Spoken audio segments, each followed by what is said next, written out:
mereka diuji, orang-orang sebelum mereka juga diuji, agar Allah mengetahui mana iman mereka yang benar dan mana iman mereka yang dusta. Kalau gitu Allah tidak akan menyia-nyiakan kami. Allah tidak akan meninggalkan kami. Itu yang dia yakini.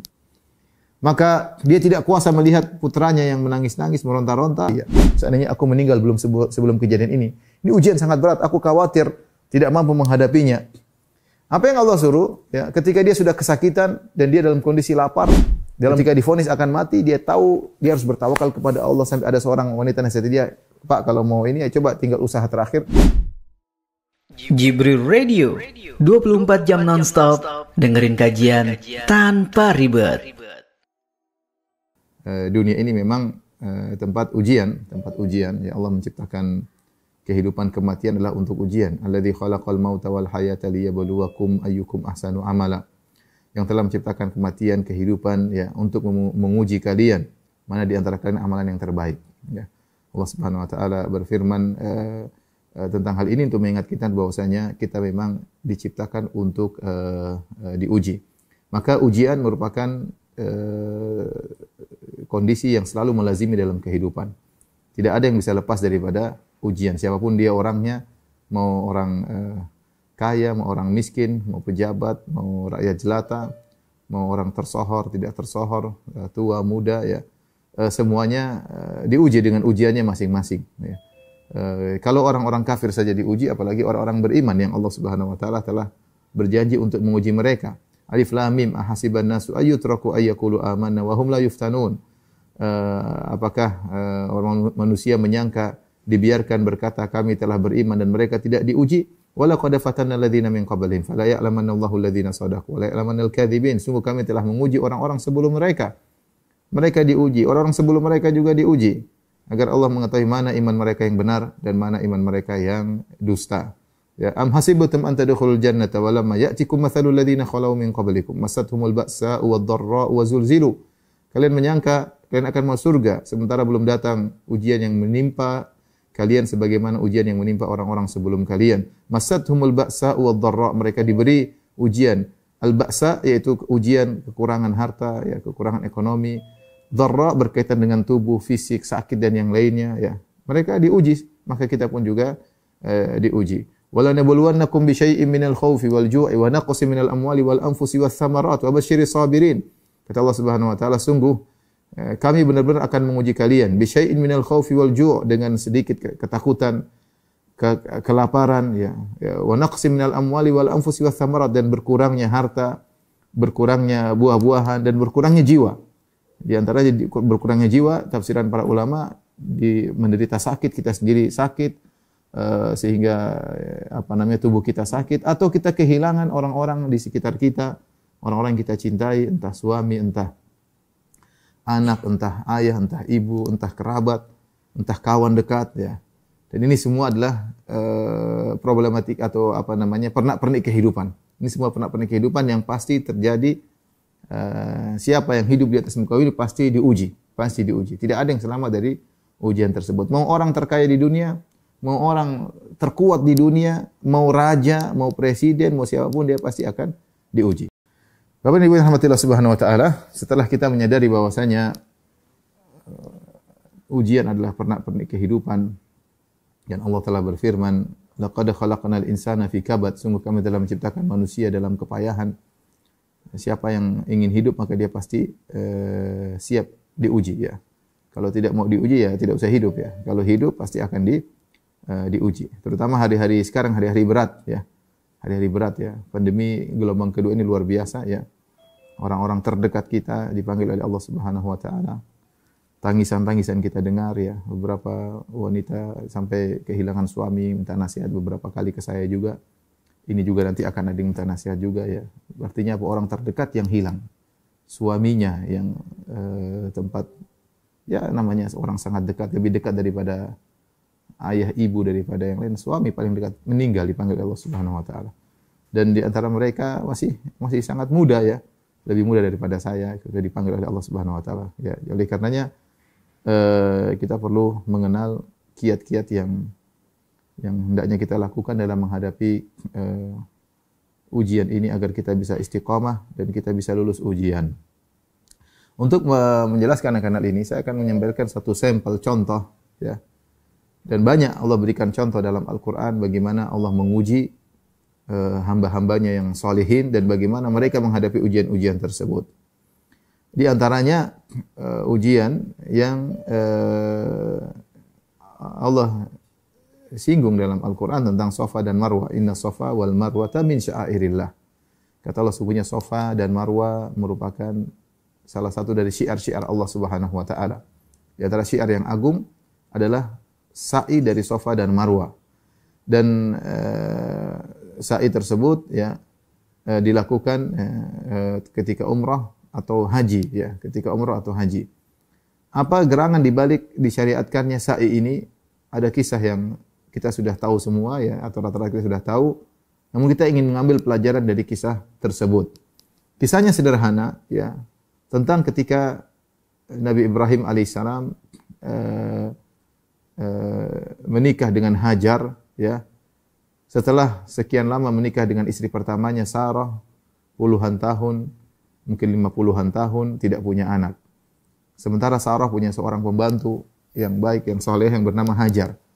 Maka Sarah karena sayang kepada suaminya, maka dia pun menghadiahkan pembantunya Hajar tersebut kepada suaminya untuk dinikahi. Dengan harapan dengan menikah dengan pembantunya akan punya anak. Dia sayang sama suaminya. Sehingga pembantunya yang sudah bersama mereka sekitar 50-an tahun atau puluhan tahun diberikan kepada suaminya. Dinikahilah oleh Ibrahim alaihissalam. Dan subhanallah, tujuan tersebut, niat baik Sarah, dikabulkan oleh Allah. Ternyata Hajar punya anak. Hajar punya anak yaitu Ismail. Ketika Hajar, istri kedua tersebut, memiliki sesuatu yang tidak dimiliki oleh istri pertama, maka timbullah kecemburuan. Dan ini perkara yang sangat normali, ya, sesuatu yang sangat alami bagi seorang wanita, meskipun dia sangat soleha, dia sangat bertakwa, dan tidak ada yang ragu tentang ketakwaan Sarah. Ya, dan ini bukan bahasan kita, tapi dia sangat wanita yang sangat soleha, sangat bertakwa, dipuji oleh Allah Subhanahu wa taala, doanya langsung dikabulkan.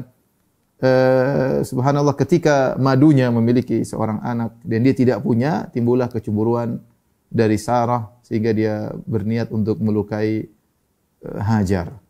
Maka dengan hikmah Allah Subhanahu wa taala, Ibrahim alaihissalam sebagai seorang nabi diperintahkan oleh Allah untuk menyelamatkan Hajar. Tetapi disuruh pergi bawa jauh. Ini sekedar sebab yang membuat Allah menyuruh Ibrahim untuk membawa Hajar ke tempat yang sangat jauh. Dari negeri Syam ke kota Mekah, ke Hijaz, yang jaraknya bisa 1000 kilo lebih, mungkin 1500-an kilo.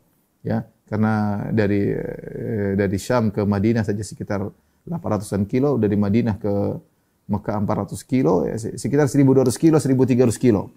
Dia harus bawa istri dan anaknya tersebut menjauh, sangat jauh. Maka berangkatlah Ibrahim dengan istrinya Hajar yang sangat dia cintai, dengan anak pertamanya sematawayang yang baru lahir, yang dia nantikan selama sekitar 50 tahun atau 60 tahun baru lahir, maka diuji untuk berpisah dari kedua orang yang sangat dia cintai tersebut. Ini ujian tersendiri bagi Ibrahim. Maka dia bawalah Hajar dan Ismail sampai di Mekah, di sebuah lembah. Ketika itu tidak ada yang tinggal di situ.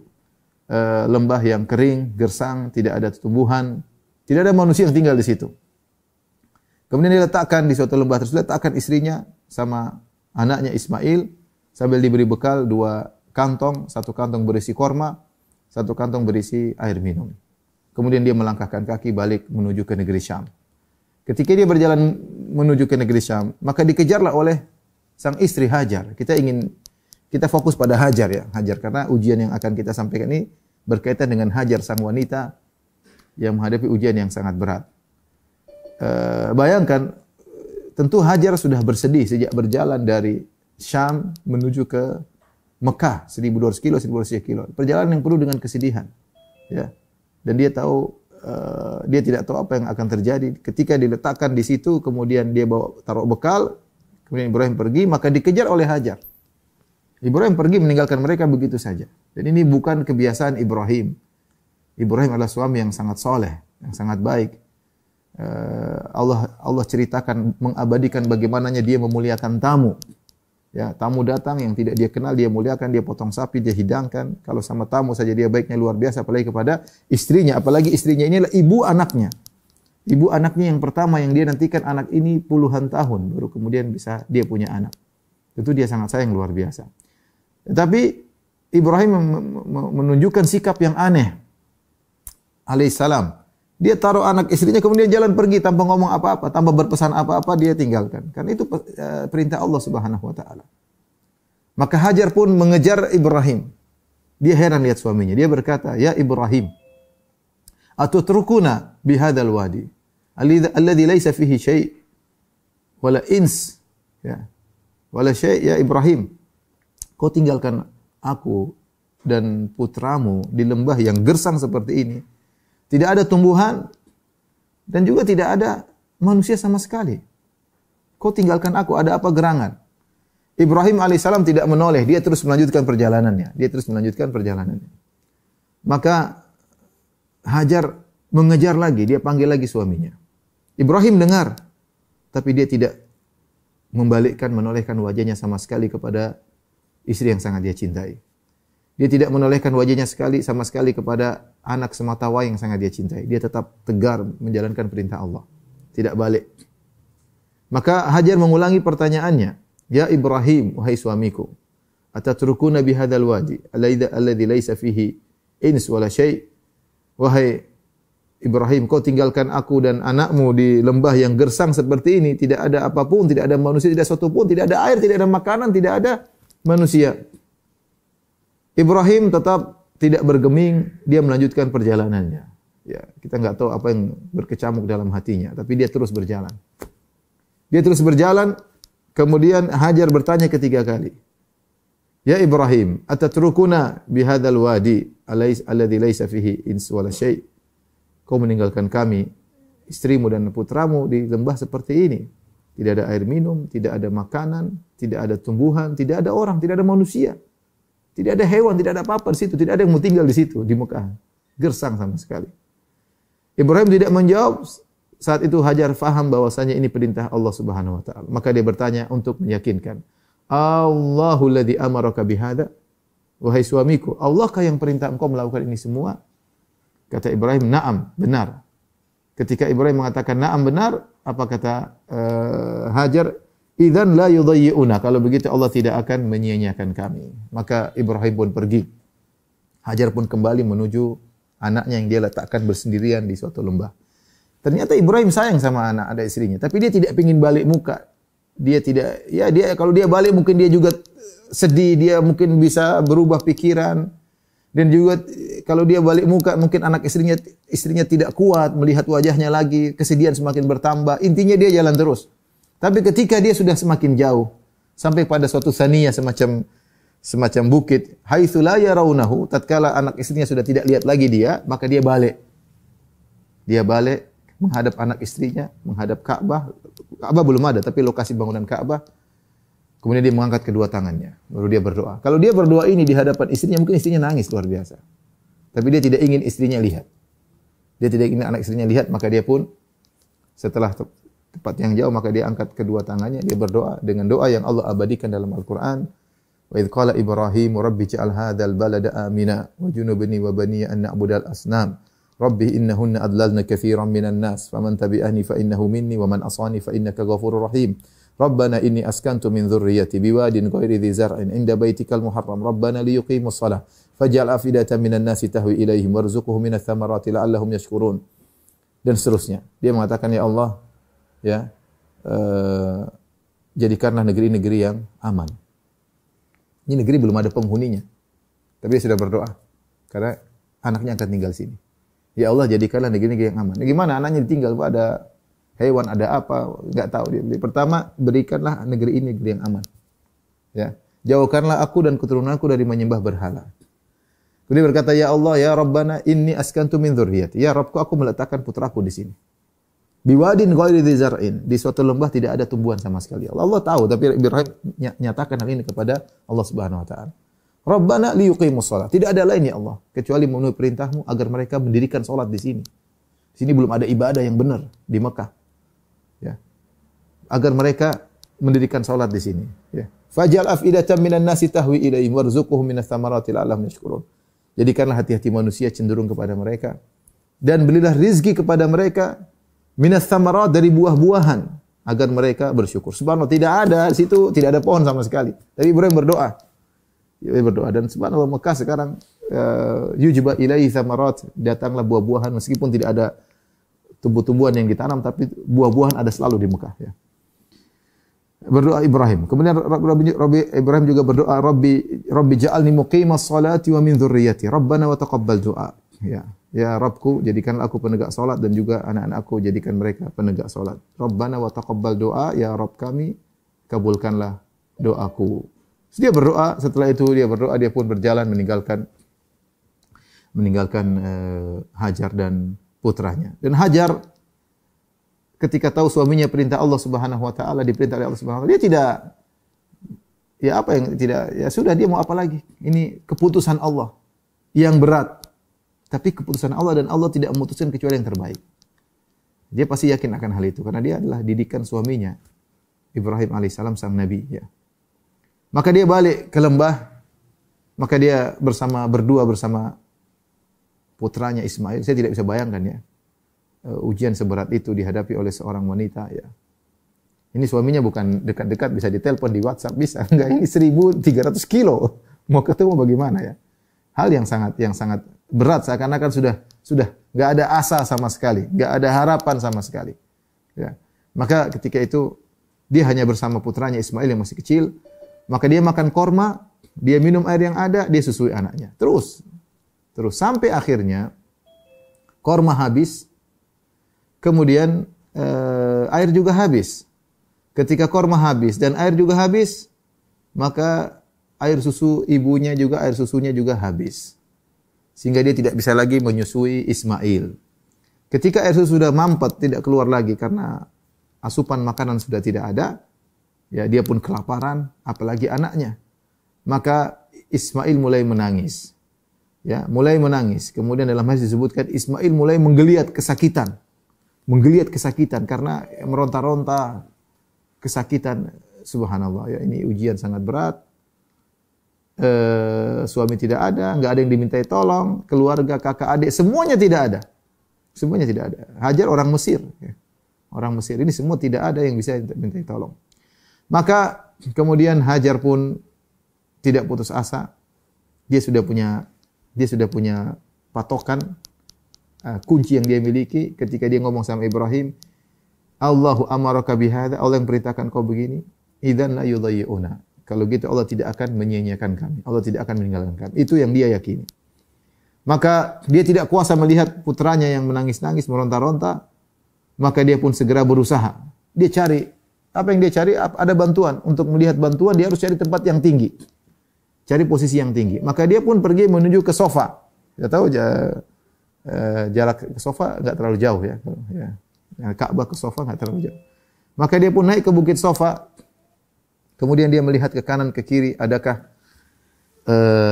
bantuan, adakah manusia, adakah seseorang, ya. Dia lihat ke kanan ke kiri, tidak ada. Kemudian dia turun. Ketika dia turun, dia melewati lembah yang agak landai sehingga dia pun akhirnya berlari dengan cepat. Makanya kita disuruh sa'i. Agak cepat. Setelah itu kemudian dia jalan lagi menuju Marwa. Sampai di Marwa, dia lihat lagi ke atas, ke kanan, ke kiri, ke samping, ke belakang, ke depan, tidak ada. Dia turun lagi. Dia tidak putus asa, dia kelaparan. Tapi dia punya keyakinan, idzan la yudayyi'una, Allah tidak akan menyiakan kami. Dia turun lagi, begitu melewati daerah landai juga dia turun lagi cepat, kemudian naik ke sofa, dan itu terus dilakukan sampai 7 kali. Ketika Nabi SAW dalam hadis Ibnu Abbas dalam Sahih Al-Bukhari, Nabi menceritakan tentang Hajar yang berusaha dengan sedemikian rupa dengan tidak ada putus asa. Nabi berkata, "Wa dzalika sa'yun nasil yaum." Itulah sebab kenapa manusia melakukan sa'i pada hari ini. Untuk mengenang bagaimana perjuangan Hajar yang menghadapi problematika yang sangat besar. Tapi dia tawakal kepada Allah Subhanahu wa taala dan dia berusaha, dia tidak putus asa. Dia tidak mengatakan saya nongkrong aja di bawah, kalau Allah mematikan saya mati, kalau Allah berikan bantuan beri bantuan. Enggak, dia berusaha. Dia pergi dan itu dalam kondisi lapar, ya. Sampai air susu enggak bisa keluar lagi. Dalam kondisi lapar, dalam kondisi gelisah, anaknya nangis. Dia tinggalkan anaknya bukan dalam kondisi lagi tidur, dalam kondisi nangis. Dalam kondisi meronta-ronta. Kemudian dia naik di atas bukit sofa, kemudian dia lihat kanan kiri enggak ada. Dia turun lagi, saya enggak tahu bagaimana apa yang berkecamuk dalam hatinya. Ya, sampai ke Marwah, sampai ke Safa, sampai ke 7, ketika sampai di Marwah, tiba-tiba dia mendengar suara. Fatasamma'at, dia mulai mendengar dengan suara apa ini. Sampai dia berkata kepada dirinya, "Sohin, diam kamu, diam, jangan ngomong, dengar ada suara." Dan dia yakin ada suara, dia berkata, "Qad asma'ta, kau telah memperdengarkan dirimu, wahai sumber suara. In kana indaka giwath, kalau kau punya pertolongan, tolonglah aku." Maka ketika itu dia lihat ternyata ada malaikat Jibril datang. Ternyata yang sumber suara tadi malaikat Jibril. Malaikat Jibril datang, kemudian malaikat Jibril datang menuju ke Ismail. Kemudian malaikat Jibril memukulkan dengan sayapnya atau bi'aqibihi atau dengan tumitnya tanah di sekitar Ismail, maka keluarlah air Zamzam. Maka Hajar kemudian segera menuju air Zamzam tersebut, sementara air Zamzam yafur, keluar dari tanah. Maka dia takut air ini bakalan habis, keluar terus habis. Dia enggak tahu ini air bagaimana ceritanya. Maka faja'ala tuhawwidhuhu, maka dia pun mulai membendung air tersebut. Dia bendung agar air tadi tidak meluber dan kemudian habis. Kemudian dia bendung, jadilah air tersebut tertahan. Nabi SAW mengomentari perbuatan Hajar. Rasulullah SAW bersabda, "Rahimallahu umma Ismail, lau tarakat Zamzam lakana ainan ma'inan." Semoga Allah merahmati ibunya Ismail, itu Hajar. Seandainya dia tidak bendung itu air, ini air akan keluar jadi mungkin sungai yang ada di kota Mekah. Tapi dengan hikmahnya Allah berikan keajaiban air tersebut yang tidak pernah habis sejak zaman dahulu sampai sekarang, sementara airnya terus diambil dan selalu bersih, kemudian dibagi-bagikan di jemaah haji, jemaah umrah, dibagikan bahkan di kota-kota ya. Sebagian saya ke Riyadh juga, saya pernah ke Riyadh juga ada air Zamzam ini belum di Madinah, orang bisa ngambil setiap saat gratis, minum di dalam Masjid Nabawi atau ngantri ngambil gratis. Saya dulu juga suka ngantri, ngambil buat bawa ke rumah ya, bergalon-galon bawa pulang gratis ya. Dan itu semua kisahnya adalah tentang kisah Hajar. Nah, di sini kita ingin berhenti sebentar, kita merenungkan tentang bagaimana cara Hajar menghadapi problematika yang sangat berat. Kita bisa bayangkan dia ditinggal oleh suami, kemudian anaknya kelaparan, kemudian di lembah yang kering, tidak ada manusia sama sekali, gersang, kemudian tidak ada yang bisa dikontak sama sekali. Tapi dia yakin bahwasanya Allah akan menolong. Disinilah saya rasa kiat yang pertama yang harus dilakukan oleh seorang ketika menghadapi masalah apapun, tawakal. Tawakal. Ini yang kalimat yang mudah diucapkan, tapi sangat berat untuk dikerjakan. Tawakal. Kata Allah, "Wa may yatawakkal 'ala Allahi fahuwa hasbuh." Siapa yang bertawakal kepada Allah, maka cukuplah baginya. Ya, cukuplah baginya. Tawakal ya adalah menggabungkan dua hal. Yang pertama adalah menggantungkan hati murni 100% kepada Allah, tidak menggantungkan kepada sebab apapun. Tidak menggantungkan hati berharap kepada manusia, kepada kalau kita bicara masalah pandemi, kepada bos, kepada dokter, kepada hati benar-benar serahkan kepada Allah. Allah yang menentukan. Allah yang menentukan. Ini tawakal yang benar. 100% serahkan kepada Allah. Tidak boleh dibagi. 90% untuk Allah, 10% untuk dokter misalnya, 10% untuk suami, enggak, 100% untuk Allah. Nah, yang kedua yang disebut ikhtiar. Ikhtiar ini kita berusaha. Berusaha semaksimal mungkin. Lihat Hajar, usahanya maksimal. Dia 7 kali, capek loh, jauh tuh ya berapa, 700 meter lah kira-kira. Satu dengan jarak yang antara Safa dan Marwah. Cukup jauh, kita aja kalau umroh capek loh. Kita pun jalan. Bagi Hajar dalam kondisi berlari, dalam kondisi lapar. Ya. Tentu berat baginya. Artinya dia usahanya maksimal ke sana kemana. Seandainya mungkin sampai 20 kali tidak ketemu, dia tidak akan berhenti. Cuma Allah mentakdirkan dia berhenti pada putaran ke-7. Ya. Dan dia terus berusaha. Itu namanya ikhtiar. Ya, namanya tawakal yang benar adalah menggabungkan di antara keduanya. Kita tahu ini pelajaran bagi kita ketika seluruh pintu sebab tertutup, ya, maka pintu langit tidak akan pernah tertutup. Pintu langit tidak akan pernah tertutup. Tinggal kita mainkan hati kita, tawakal kita harus tinggi. Ya. Kapan kita ada ketergantungan kepada manusia sedikit pun, sebab sedikit pun, tawakal kita lemah. Tawakal kita lemah dan tawakal ibadah yang agung. Makanya di antara ciri-ciri orang masuk surga tanpa adab, tanpa hisab. Siapa orang masuk surga tanpa adab dan tanpa hisab? Tidak diadab, tidak dihisab, langsung nyelonong masuk surga. Ya, wa ala rabbihim yatawakkalun. Nabi menyebutkan sifat mereka, mereka bertawakal kepada Rabb mereka. Ya, mereka bertawakal kepada Rabb mereka. Nah, di sini mungkin saya singgung ya mengenai sikap tawakal yang benar ya.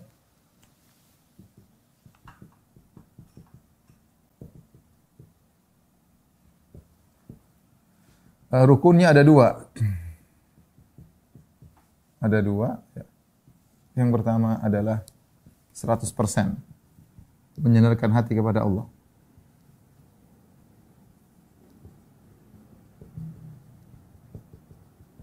Kemudian ikhtiar semaksimal mungkin. Ikhtiar semaksimal mungkin. Ikhtiar semaksimal mungkin. Nah ini orang bertingkat-tingkat ya. Manusia bertingkat-tingkat. Ketergantungan hati, kita semua mungkin ada ketergantungan kepada hati. Semua kita dalam masalah ada, kita naluri kita manusia Tuhan. Tapi ini bertingkat-tingkat. Tidak semua orang bisa 100%. Ada yang mungkin 100%, yang luar biasa, ada yang cuma 50%, ada cuma 20%. Yang lainnya dia tawakalnya ke ikhtiar. Ikhtiar ini hanyalah usaha, ya. Akan tetapi hati harus ke Allah.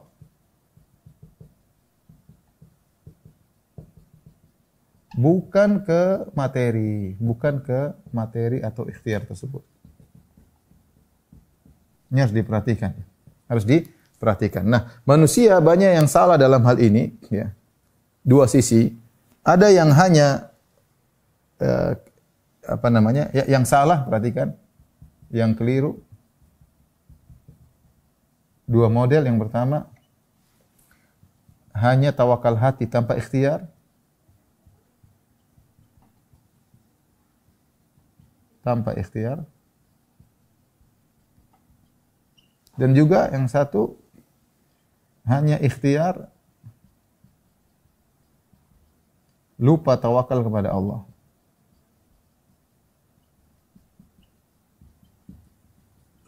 Dua-duanya salah. Di tengah-tengah ya, yang antara dan antara ya.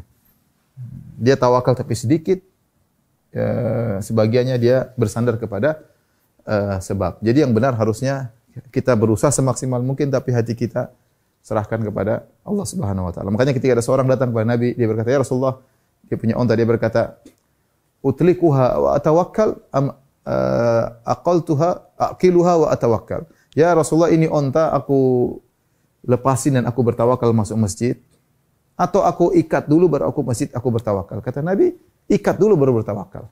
Ikat dulu baru bertawakal. Sampai itu menunjukkan harus ada ikhtiar, harus ada usaha. Usaha agar mendatangkan keberhasilan. Allah punya sunnatullah, aturan alam yang berjalan. Harus ada ikhtiar meskipun hati sepenuhnya kepada Allah Subhanahu wa taala. Sampai ketika Allah berbicara tentang Maryam ketika akan melahirkan, fa aja'al makhadhu ila jidhi'in nakhla, yang Allah sebutkan dalam surat Maryam. Bagaimana kisah Maryam? Dia juga mengalami problem yang mirip dengan Sarah, dengan Hajar. Ini contoh problem kedua. Bagaimana Maryam kondisi hamil tidak punya suami. Karena Allah meniupkan ruh dalam rahimnya tanpa suami. Sementara dia selama ini dikenal sebagai wanita yang sangat soleh, sangat soleha, beribadah, jauh dari masyarakat karena sibuk beribadah. Setelah menghilang bertahun-tahun, tahu-tahu pulang punya anak. Kira-kira apa yang dikatakan oleh manusia? Jadi ujian sampai sangat berat. Sampai dia berkata, "Lau mittu qabla ya laitani mittu qabla hadza wa kuntu nasyan mansiya." Ketika dia dalam kondisi sudah hamil melahirkan, dia berkata, "Ya laitani, seandainya aku meninggal sebelum kejadian ini. Wa kuntu nasyan mansiya, dan aku adalah orang yang terlupakan, tidak diketahui oleh masyarakat." Karena dia bingung apa yang harus dia hadapi. Bayangkan nanti dia ketemu masyarakat, Maryam, kamu kok hamil? Enggak punya suami, kamu berzina. Selama ini kami menyangka adalah orang wanita saleh, ternyata berzina. Artinya dia mengenai problematika yang berat. Sampai dia mengucapkan demikian, "Ya laitani mittu qabla hadza wa kuntu nasyan mansiya." Seandainya aku meninggal sebelum kejadian ini. Ini ujian sangat berat, aku khawatir tidak mampu menghadapinya. Apa yang Allah suruh? Ya, ketika dia sudah kesakitan dan dia dalam kondisi lapar, dalam kondisi haus, dalam kondisi sakit. 3 terkumpul pada dirinya. Tidak ada suaminya. Memang tidak punya suami. Lapar, haus, kemudian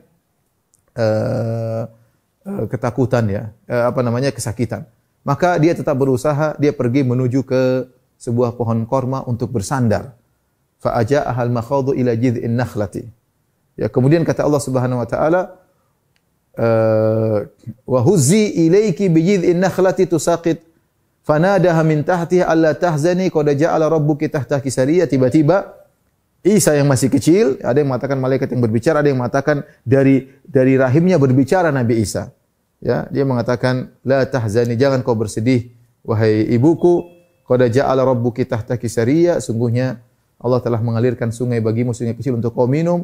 Kemudian adapun kau lapar, wa huzi ilaiki bi jid'in nakhlah. Kata Nabi Isa atau kata malaikat, goyangkanlah pohon korma tersebut. Ini Allah mengajarkan untuk usaha, ikhtiar. Saya tidak bisa bayangkan bagaimana seorang wanita dalam kondisi mau melahirkan, kesakitan, mampu untuk menggoyang korma. Enggak mungkin. Itu korma, gimana bisa digoyangkan? Kita apalagi kalau goyang dari atas, tapi kalau kita goyang di bawah, korma itu pohon yang kokoh. Kita goyang, kita nggak bisa. Kalau kita goyang, kita yang goyang, bukan kormanya yang goyang. Tapi Allah ngajarin yang penting berusaha. Wa huzzi ilaiki bi jid'in nakhlah. Maka dia pun goyang sebentar, tusaqit alaiki rutaban janiyah. Maka makanan pun terjatuh. Jadi memang harus ada usaha. Ini Maryam saja, dia diajarkan oleh Allah untuk usaha meskipun kelihatannya mustahil usaha tersebut. Tapi ada usaha. Maka seorang harus mengumpulkan antara tawakal hati kepada Allah dengan ikhtiar. Dengan ikhtiar, berusaha. Nabi SAW ketika berperang, Nabi SAW berusaha luar biasa. Beliau dalam perang, beliau pakai baju perang, baju besi. Bahkan ketika dalam perang Uhud, beliau pakai baju besi double. Baju perang double, bahkan beliau pakai helm besi supaya bisa selamat dalam peperangan. Bukan dengan pede kemudian tidak pakai baju perang bertemu dengan musuh, enggak. Nabi tidak mengajarkan demikian. Semuanya perlu persiapan, strategi, ya, karena perlu ikhtiar. Sementara hati bertawakal kepada Allah Subhanahu wa taala. Ya. Bahkan Nabi pasang pasukan harus sini, tidak boleh begini, diatur semuanya. Ini semuanya adalah bentuk ikhtiar. Nah, ketika kita menghadapi problematika kehidupan, yang pertama harus kita perhatikan adalah tawakal. Karena Allah telah berjanji, wa may yatawakkal 'alallahi fahuwa hasbuh. Kata Allah Subhanahu wa taala, wa man yatawakkal 'alallahi fahuwa hasbuh. Ya. Siapa yang bertawakal kepada Allah,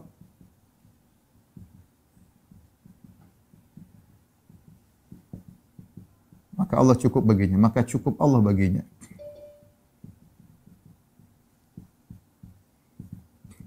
Selama kita bisa ikhtiar, maka lakukanlah.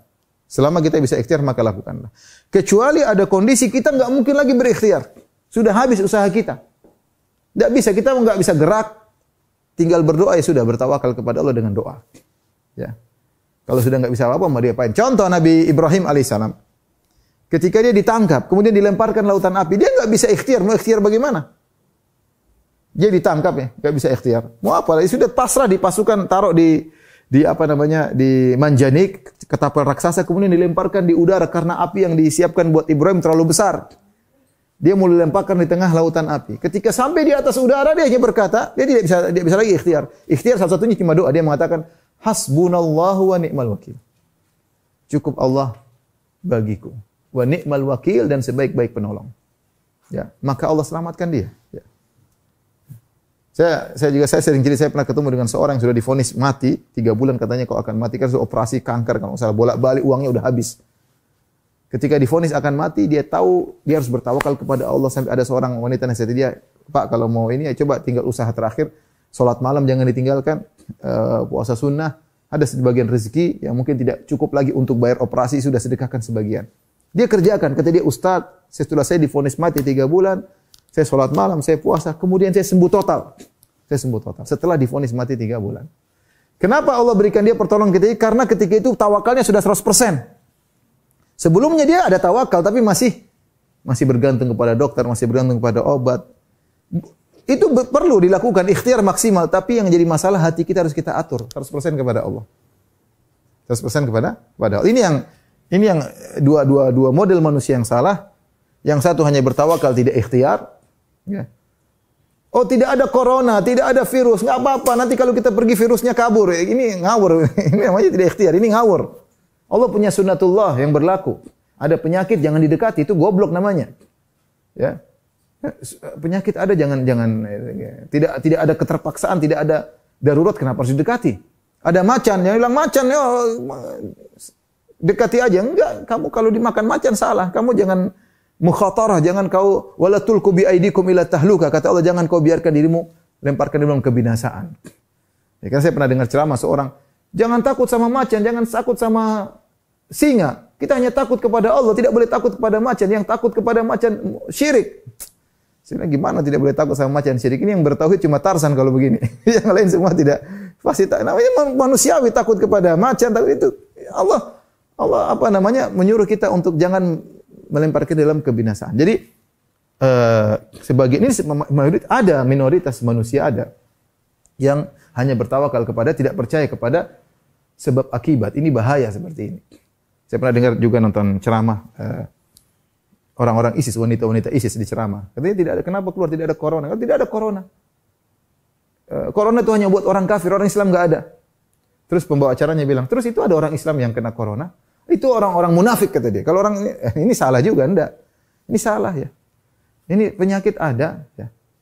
Sebagaimana taun dulu juga ada, bahkan sahabat-sahabat meninggal karena taun dan macam-macamnya. Jadi jangan hanya bersandar tanpa ikhtiar. Ini kelompok yang salah dan ini minoritas. Minoritas. Kebanyakan orang percaya akan ada corona. Kebanyakan bilang konspirasi macam-macam, oke. Ya saya pernah ngobrol sama seseorang, orang alim juga. Kata dia, Firman, saya tidak percaya dengan corona. Ini konspirasi. Saya bilang, iya ini konspirasi. Taruhlah kau bilang konspirasi. Saya bilang konspirasi yang berhasil. Ya sudah. Konspirasi yang berhasil mau diapain? Ya udah kita tinggal cari obat, selesai. Kita dibohongin ya sudah. Kita dibohongin terus mau diapain? Ya penyakitnya ada orang pada mati kok. Ya. Nah, baru dia mulai, ya benar juga mau diapain ya. Terus sudah. Mau konspirasi, mau apa ya sudah. Pokoknya ada penyakitnya. Mau kita dibohongin, mau dikerjain ya sudah. Mau diapain? Ya. Ini perdagangan untuk dan macam-macamnya. Jadi tidak boleh hanya tawakal tanpa ikhtiar. Yang banyak orang terjebak yang kedua, yaitu ikhtiar tanpa tawakal. Ini lebih banyak orang seperti ini. Atau paling tidak tawakalnya kurang. Dia benar-benar bersandar kepada sebab. Dia merasa tentram kalau sudah seakan-akan semua terjadi tanpa kehendak Allah. Ya. Dia lupa bahwasanya semua kehendak Allah Subhanahu Wa Taala. Jadi dia pede dengan obat yang dia miliki, dia pede dengan vaksin yang sudah dia jalani. Ya. Kita bilang enggak, kita tidak ada yang sombong dengan penemuan manusia. Ya. Hari ini yang meninggal bukan cuma orang miskin, orang kaya. Yang sudah vaksin juga meninggal. Ya. Benar, banyak orang vaksin lebih ringan menghadapi corona, dampaknya sedikit. Tapi yang sudah vaksin juga banyak yang meninggal. Bukan cuma orang miskin, kaya. Saya punya teman kemarin, beberapa hari lalu, miliarder. Masih muda, lebih muda daripada saya. Istrinya meninggal, istrinya telepon, suami saya sudah meninggal. Uangnya banyak, tidak bisa apa-apa. Tidak bisa apa-apa. Tidak pandang bulu corona kali ini ya. Ya, kita juga jangan bersandar kepada sebab, lupa kepada Allah. Ini banyak manusia terjebak sini. Misalnya kalau sehari-hari dia merasa rezeki dia kepada bos. Kalau bos tidak kasih saya, kayaknya saya sudah susah nih. Makanya dia tawakalnya kepada bos. Ini salah ya. Bos, kita kerja baik sama bos itu ikhtiar. Tapi harus yakin yang cari beri rezeki adalah Allah Subhanahu Wa Taala. Yang beri kesembuhan adalah Allah Subhanahu Wa Taala. Yang beri kesembuhan adalah Allah Subhanahu Wa Taala. Kalau Allah tidak berkehendak, tidak akan kena. Kalau berkehendak pun sudah berusaha semaksimal mungkin, sudah pakai APD, sudah ini, tetap kena. Tetap kena. Ya. Ada juga yang, ya dia sudah bertawakal mau diapain. Contoh teman saya.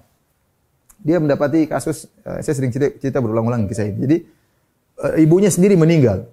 Tidak ada yang ngurus kecuali dia. Dia terpaksa, dia bukannya tidak percaya sama corona. Dia percaya, tapi mau siapa lagi yang mau ngurus. Dia yang ngurusin. Berdekatan sama ibunya, sampai ibunya meninggal kena corona dan dia selamat.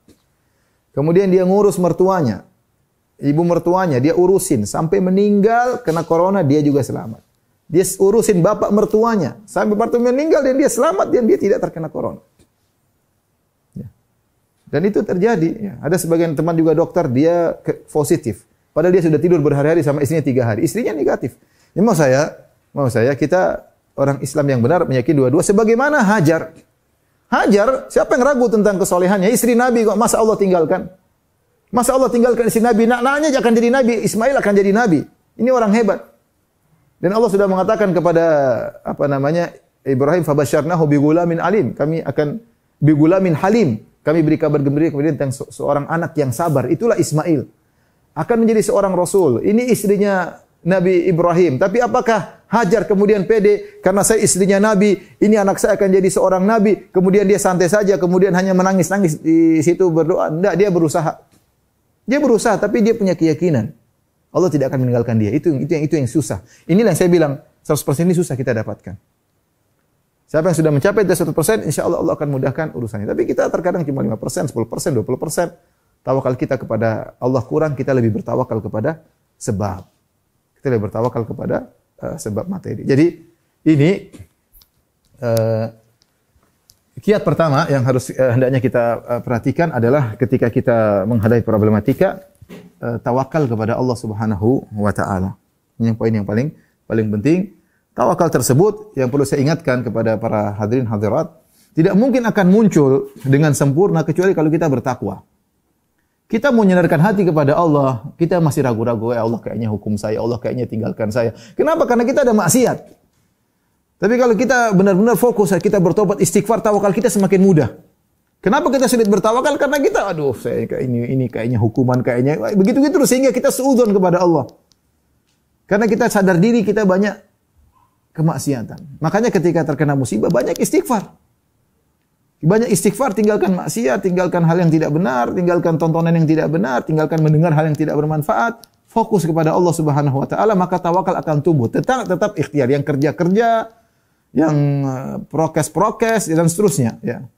Tapi tawakal harus dinaikkan, Apalagi para dokter mengatakan sekarang kebanyakan orang jatuh drop karena imunnya rendah, karena ketakutan yang berlebihan. Ketakutan berlebihan itu karena tawakal kurang. Allah Subhanahu wa taala berfirman, "Ala inna awliya Allahi la khaufun 'alaihim wa lahum yahzanun alladzina amanu wa kanu yattaqun." Sungguhnya wali-wali Allah, ya. Inna awliya la khaufun 'alaihim wa lahum yahzanun. Mereka tidak takut dan mereka tidak bersedih. Siapa mereka? Alladzina amanu wa kanu yattaqun. Mereka orang yang beriman dan bertakwa. Ya, mereka menghadapi ujian dengan penuh tawakal karena ketakwaan mereka. Jadi, timbul pertanyaan, Ustaz, bagaimana kita bisa menumbuhkan tawakal 100%? Kembali kepada kita. Anda bertakwa, tawakal mudah tumbuh. Anda tidak bertakwa, kekhawatiran. Ini, khawatir mati, banyak dosa, ketemu Allah gimana?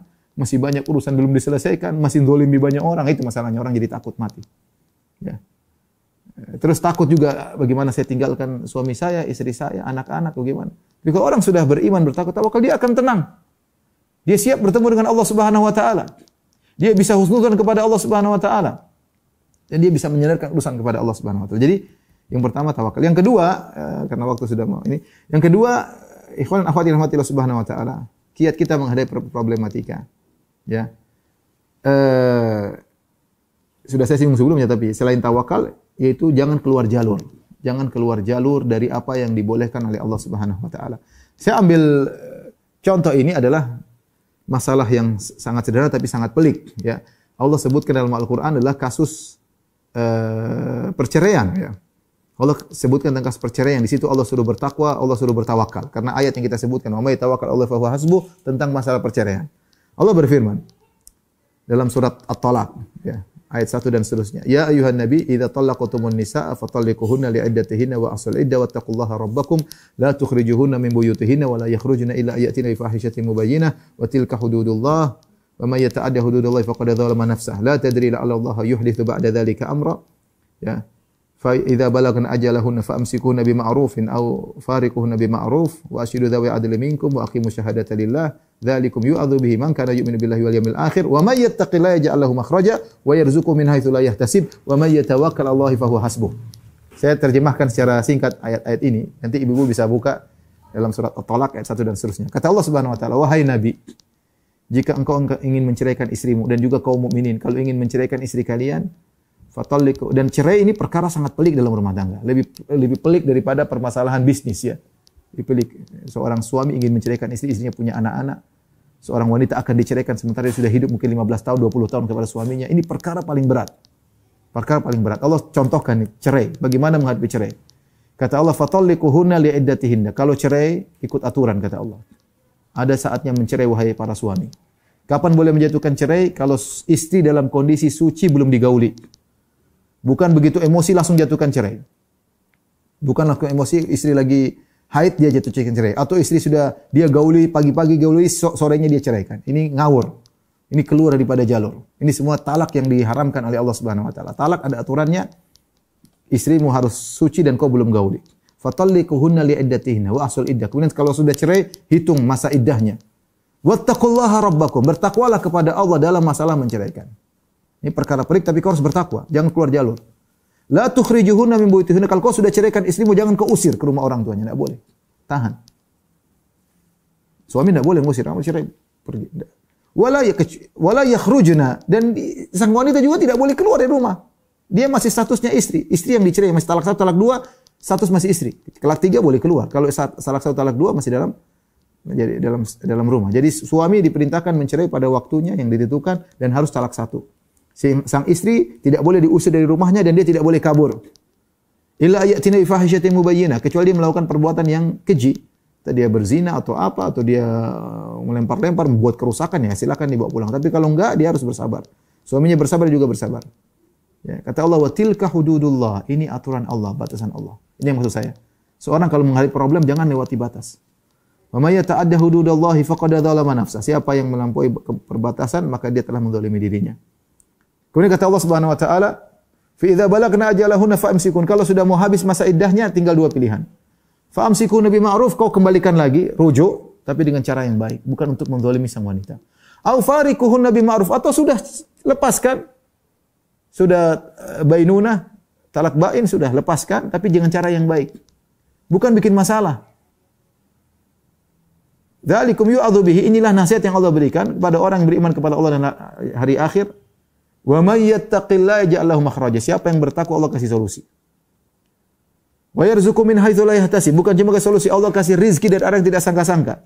Wa may yatawakkal 'alallahi fa huwa hasbuh. Siapa yang bertawakal cukuplah Allah baginya. Ini Allah bikin aturan, contoh jelas, sampel permasalahan problematika yang sangat berat bagi seorang suami dan istri, permasalahan cerai. Caranya sudah ada. Ikut aturan Allah, bertakwa kepada Allah, jangan zalimi. Allah akan kasih solusi. Tapi kenyataannya lihat, kaum muslimin. Kita tidak bicara agama lain, kita bicara kaum muslimin. Kebanyakan perceraian hancur lebur. Suami kacau, istri kacau, anak-anak jadi korban. Kenapa? Karena semua proses perceraian tanpa aturan. Dia menghadapi problematika dia dengan kemauan dia sendiri. Dia marah sama istrinya, dia mau ceraikan. Diceraikannya langsung, tidak nunggu suci dan belum digauli. Lagi haid dia ceraikan, berarti sudah talak haram. Dia melanggar. Kemudian itu kemudian dia usir istrinya. Usir, cerai, suruh pergi. Sudah salah lagi. Atau istrinya yang kurang ajar, tidak diusir, istrinya yang mau kabur. Kamu ceraikan saya kabur. Ini salah juga. Ini sudah salah, sudah kacau. Kacau balau. Ya. Kemudian nanti kalau dia mau kembali rujuk pun tidak benar. Mungkin dimarah-marah istrinya, udah kembali sini tapi dia. Atau dia cerai dengan ngamuk-ngamuk. Allah mengatakan au fariquhunna bi ma'ruf, atau ceraikan dengan cara baik. Nabi ketika ingin menceraikan istrinya, ketika istrinya nuntut, sebagaimana saya pernah sampaikan dalam kajian, Nabi mengatakan fata'alaina umattikunna wa usarrihkunna sarahan jamila. Wahai istriku, kalau kau tidak mampu hidup dengan aku dengan kesederhanaanku, fata'alaina, kemarilah. Umattikunna, aku akan berikan sedikit yang saya miliki. Wa usarrihkunna usarahan jamilan. Saya ceraikan dengan cara baik-baik. Dan itu yang dipraktikkan oleh para sahabat. Mereka ceraikan istri mereka baik-baik sehingga tidak timbul keributan setelah itu, dendam membara. Bekas suami dendam kepada mantan istrinya, istri dendam kepada. Coba di kita di Indonesia. Udah cerai, wah, dendam. Jadi korban anak-anak. Suaminya mau ketemu anak ditahan, enggak boleh ketemu. Ribut, anak jadi korban. Terus istri nikah lagi bikin jengkel suaminya, masukkan Facebook supaya suaminya jengkel. Suami nikah lagi menjengkelkan bekas. Ini apa seperti ini semua? Bagaimana Allah memberikan solusi? Makanya kalau menghadapi problematika, syaratnya satu, wa may yattaqillaha yaj'al lahu makhraja. Kalau bertakwa pada Allah baru ke solusi. Adapun kalau tidak bertakwa, bermaksiat, kemudian melanggar aturan Allah, ya. Lagi musibah bukannya sujud bertakwa malah hiburan macam-macam, inilah macam-macam, ya. Maka tidak ada solusinya. Jadi ini dua hal yang mungkin saya sampaikan kepada diri saya pribadi dan juga pada para jamaah Majelis Ta'lim Maha.